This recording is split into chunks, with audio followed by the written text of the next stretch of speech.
warahmatullahi wabarakatuh. Waalaikumsalam warahmatullahi wabarakatuh. Apa kabar teman-teman semuanya? Baik. Ada yang udah pada kenal saya apa belum? Belum. Saya kalau di sini ingat kata pepatah, tak kenal maka tak sayang. Oleh karena itu saya ingin memperkenalkan diri saya. Nama saya Muhammad Nuril Fajri. Biasa kalau dipanggil nengok. Enggak. Jadi nama saya Muhammad Nuril Fajri, biasa dipanggil Nuril. Jadi kali ini kita akan masuk materi tentang sejarah peradaban Islam. Sebelum kita masuk ke materi sejarah peradaban Islam, alangkah baiknya kita ini membaca doa. Kali ini doa akan dipimpin oleh ketua kelas. Aduh, ya. Siapa ketua kelasnya di sini? Aduh. Coba Fadli pimpin doa. Sebelum kita belajar pada hari ini, alangkah baiknya kita berdoa dimulai. Bismillahirrahmanirrahim. Walasri zidni ilman warzuqni fahman. Amin ya rabbal alamin. Oke. Amin ya rabbal alamin. Nah, di sini kita masuk materi tentang sejarah peradaban Islam. Kalau saya berbicara tentang sejarah, di pikiran teman-teman, di otak teman-teman, apa sih yang teman-teman ini ketahui tentang sejarah? Coba, Reza. Sejarah adalah peristiwa yang terjadi di masa lampau. Terus ada lagi yang tahu? Ali, Sejarah yang sudah terdahulu. Joni? Kejadian masa lalu. Oke. Jawaban kalian sebenarnya benar, cuma kurang tepat. Di sini ada pengertian tentang sejarah. Nah, di sini sejarah ini adalah dapat diartikan sebagai kejadian dan peristiwa yang benar-benar terjadi pada masa lampau yang dialami oleh manusia dan dapat dibuktikan kebenarannya. Kenapa sejarah ini dapat dibuktikan kebenarannya? Karena syarat daripada berlakunya sejarah yang diantaranya harus ada tokoh pelaku. Nah, terus latar tempat, latar waktu. Terus peristiwanya harus penting. Dan yang keempat, harus ada hubungan sebab akibatnya. Jadi sejarah ini bisa dibuktikan kebenarannya karena sudah lengkap, karena ada tokohnya, ada latar tempatnya, terus ada waktunya, terus ada hubungan sebab akibat, dan peristiwanya itu harus penting. Terus lanjut ke sejarah peradaban Islam.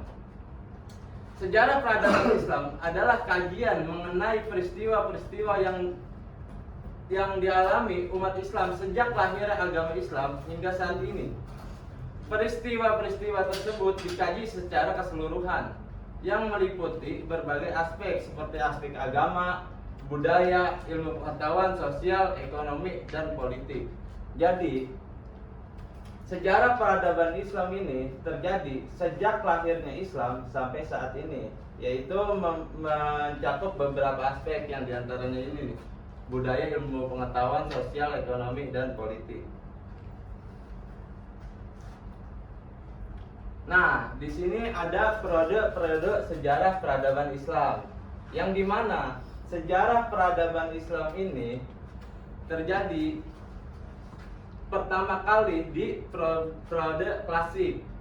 Periode ini berlangsung dari tahun 650 Masehi sampai 1250 Masehi. Pada masa ini Islam mengalami ekspansi yang luas sehingga ke Afrika Utara dan Spanyol di bagian barat, serta ke Persia dan India di bagian timur. Perkembangan ilmu pengetahuan, agama, dan bahasa mencapai puncaknya. Jadi, masa periode pertama ini Islam ini melakukan ekspansi yang sangat luas penyebarannya. yaitu mencakup di India, Persia, dan Spanyol.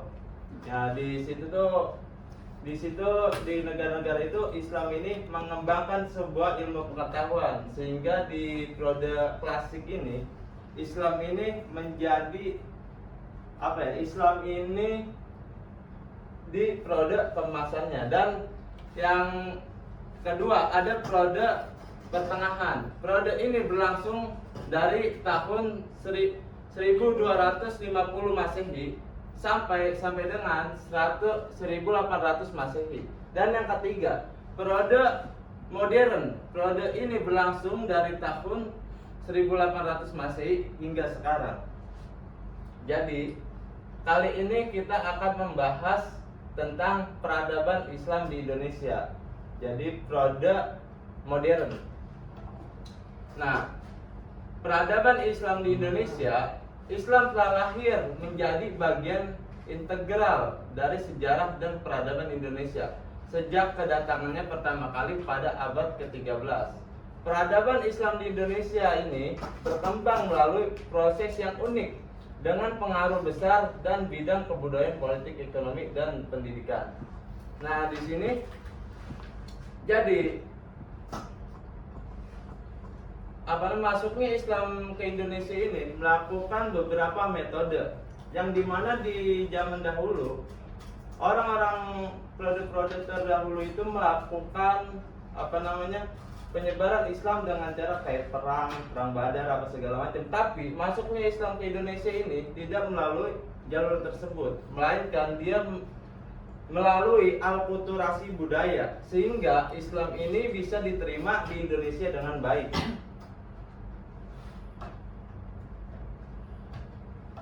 Nah, di sini masuknya Islam ke Indonesia.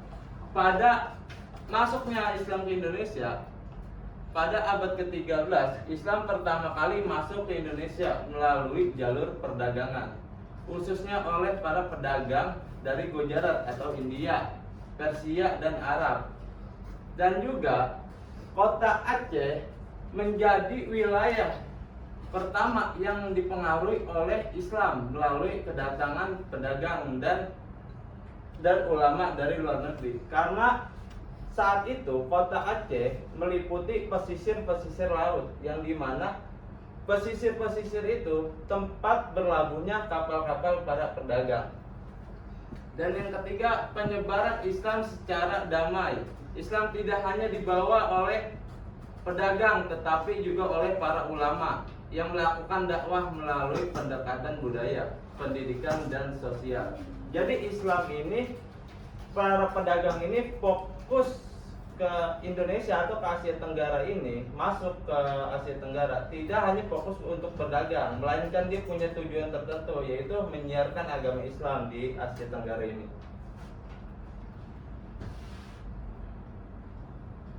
Terus ada masuknya Islam ke Indonesia melalui jalur perdagangan.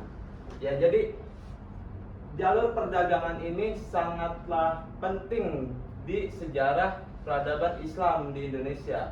Jadi para pedagang ini jadi salah satu tokoh penting adanya Islam di Indonesia. Islam pertama kali masuk ke Indonesia melalui jalur perdagangan pada abad ke-13 Masehi. Proses ini sangat berperan dalam penyebaran agama Islam di berbagai wilayah Indonesia, terutama di pesisir-pesisir yang menjadi tempat perdagangan internasional. Pedagang-pedagang Muslim dari India, Persia, maupun Arab membawa agama Islam bersama barang dagangannya mereka yang selanjutnya menyebar ke masyarakat Indonesia. Jadi yang sudah saya katakan, selain daripada niat dia berdagang, dia juga niat menyiarkan agamanya dia di negeri kita ini. Sehingga perkembangan agama kita itu di negeri kita ini dibawa oleh para pedagang-pedagang Muslim dari Gujarat. Nah, peran pedagang Muslim di sini ada. Di sini pedagang-pedagang Muslim dan dari India, Arab maupun Persia menjadi pembawa Islam pertama ke Indonesia. mereka tidak hanya berdagang tetapi juga menyebarkan ajaran Islam secara perlahan kepada penduduk lokal. Para pedagang ini menetap sementara atau bahkan tinggal di Indonesia membentuk komunitas muslim di berbagai daerah pesisir. Jadi, para pedagang dari luar negeri itu masuk ke Indonesia itu, dia tidak langsung pulang, tetapi dia mendirikan sebuah desa dulu di daerah pesisir itu. Ada sebuah desa namanya Pekojan. Nah, daerah Pekojan itu salah satu desa yang dihuni oleh para pedagang-pedagang muslim di daerah bukan Gujarat, di daerah Aceh tersebut, di daerah pesisir tersebut. Nah, yang dimana dalam interaksi sosial mereka dengan penduduk setempat, para pedagang ini mengajarkan ajaran Islam dan sering kali menjalin hubungan pernikahan dengan penduduk lokal yang mempercepat proses asimilasi atau adaptasi dan penyebaran Islam. Jadi, ketika para pedagang ini mendirikan sebuah desa, di situ banyak warga-warga lokal di sekitaran desa tersebut, sehingga komunikasi sosialisasi para pedagang-pedagang Islam itu berjalan dengan baik di desa tersebut.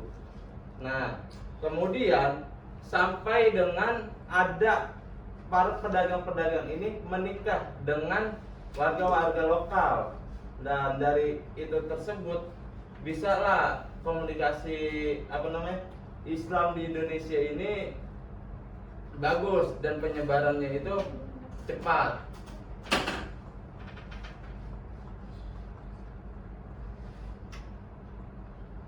Nah, di sini ada penyebaran Islam melalui perdagangan dan dakwah. Selain berdagang, para pedagang muslim juga melakukan dakwah secara langsung. Mereka seringkali mengajarkan ajaran Islam kepada para pedagang lokal maupun penduduk sekitar pelabuhan. Jadi, para pedagang-pedagang muslim ini mengajarkan syarat-syarat Islam kepada para pedagang yang ada di Indonesia. Salah satunya kayak teori marketing yang sudah diajarkan Rasul seperti apa, terus bagaimana cara berkomunikasi dengan baik, terus bagaimana menumbuhkan rasa kepercayaan kepada seseorang. Jadi dia dakwahnya tuh nggak langsung banyak gitu, dia perlahan. Jadi dari pedagang gitu, dan juga penduduk lokal yang dia temui di area perdagangan tersebut. Nah, yang kedua ada pendekatan dakwah yang digunakan oleh para pedagang Islam, seringkali sangat halus dan tidak memaksa, dengan menekankan pada aspek sosial dan religius yang dapat diterima oleh masyarakat setempat. Jadi, para pedagang-pedagang ini tidak menekankan salah satu, jadi nggak memaksakan warga-warga Indonesia atau warga lokal ini mengikuti ajaran Islam. Dikarenakan pada saat itu Indonesia ini masyarakatnya beragam, banyak agama-agama dari luar Islam, yang dimana jadi para pedagang-pedagang muslim ini tidak memaksakan masyarakat Islam ini untuk masuk masyarakat lokal ini untuk masuk Islam. Jadi dia ikuti dulu alurnya. Dia mengikuti alur kebudayaan dan sedikit-sedikit dia ubah kebudayaan itu sehingga masyarakat lokal ini percaya dengan Islam, sehingga dia ikut masuk Islam. Seiring waktu masyarakat lokal yang telah berinteraksi dengan pedagang muslim, baik melalui hubungan sosial, ekonomi maupun pernikahan, mulai menerima ajaran Islam dan mengadopsinya dalam kehidupan sehari-hari. Nah, jadi ketika para pedagang muslim ini melakukan alkulturasi budaya, jadi sehingga Islam ini di Nusantara ini cepat diterima dengan masyarakat Muslim tersebut.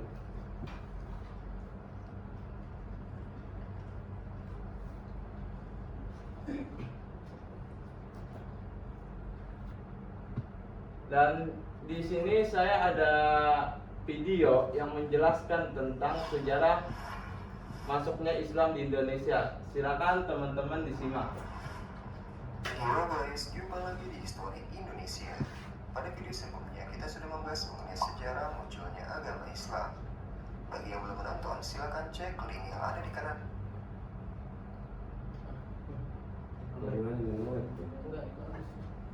Ada yang kedua. Lantas video ya. Pada video kali ini kita bakalan membahas tentang masuknya agama Islam ke Indonesia. Seperti kita tahu, agama Islam merupakan agama yang paling banyak dianut masyarakat Indonesia, yaitu sekitar 87%. Lalu bagaimanakah proses masuknya agama Islam ke Indonesia? Mari kita bahas guys. Untuk mengulik proses masuknya agama Islam, kita perlu membedah teori terkait masuknya agama Islam ke Indonesia guys. Teori tersebut yaitu teori Gujarat, teori Mekah, dan teori Persia. Teori Gujarat. Teori ini didukung oleh Snow Corgoye, Willem Southerham, Bernard Fleck, dan J.P. Neville. Menurut teori Gujarat, Islam masuk ke Nusantara sekitar abad ke-13, dibawa oleh para pedagang Islam dari Gujarat. Gujarat itu wilayah India ya guys. Lalu apa sih yang menjadi dasar dari teori ini? Ada dua bukti yang mendukung teori ini guys. Pertama, batu nisan Sultan Malik al-Saleh, Sultan Samudra Pasai yang meninggal tahun 1297. Batu nisan Sultan bercorak Gujarat, India.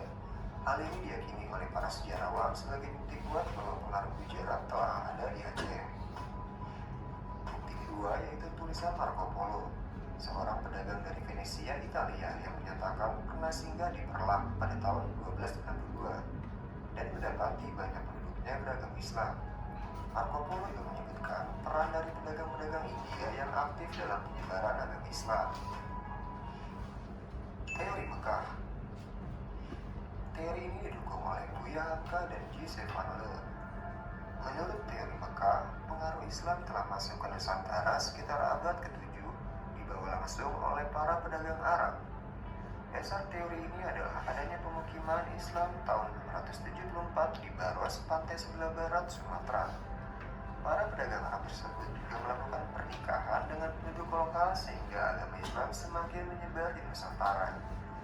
Menurut Hamka, kedatangan awal bangsa Arab tersebut tidaklah dipengaruhi oleh faktor ekonomi, tetapi lebih kepada motivasi dan dorongan untuk menyebarkan agama Islam.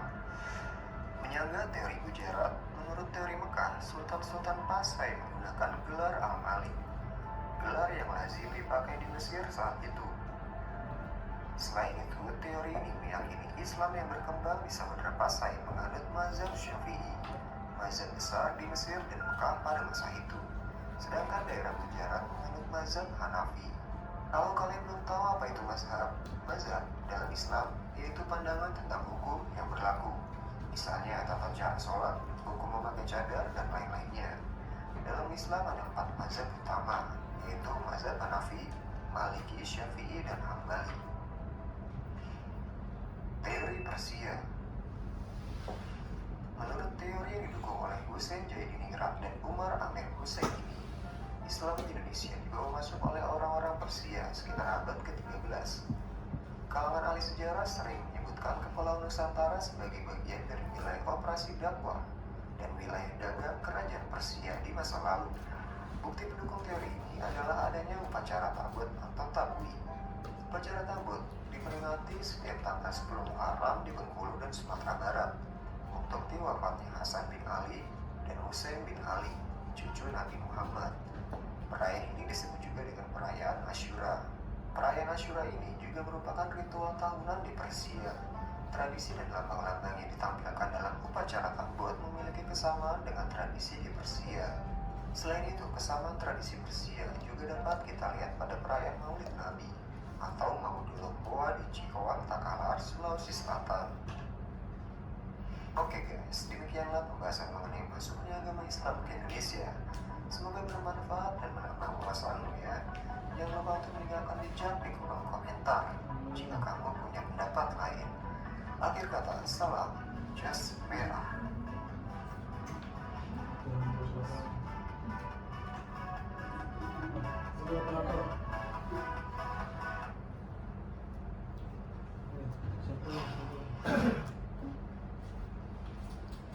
Nah, dari video tersebut saya ingin menanyakan ada berapa teori di dalam video tersebut. Teori masuknya Islam ke Indonesia. Siapa yang tahu? Coba, Joni. Apa aja? Teori sejarah, teori Lukas, teori sosial. Benar. Berarti kalian benar-benar menyimak video tersebut. Nah, dari kesimpulan penjelasan saya dan video tersebut, masuknya Islam ke Indonesia melalui jalur perdagangan merupakan proses yang berlangsung secara alami dan damai yang didorong oleh interaksi antara pedagang muslim dengan masyarakat lokal Islam. Islam masuk melalui pelabuhan-pelabuhan besar seperti Aceh, Malaka, Banten, Surabaya, dan Makassar dan berkembang pesat dengan cara menyesuaikan dengan budaya setempat. Proses asimilasi budaya ini membuat Islam diterima dengan baik dan menjadi agama mayoritas di Indonesia hingga saat ini. Penyebaran Islam melalui perdagangan berperan penting dalam membentuk peradaban dan kebudayaan Indonesia yang kaya dan beragam ini. Oke, sekian materi sejarah peradaban Islam. Kurang lebih mohon maaf. Billahi taufiq wal hidayah. Wassalamualaikum warahmatullahi wabarakatuh. Waalaikumsalam warahmatullahi wabarakatuh.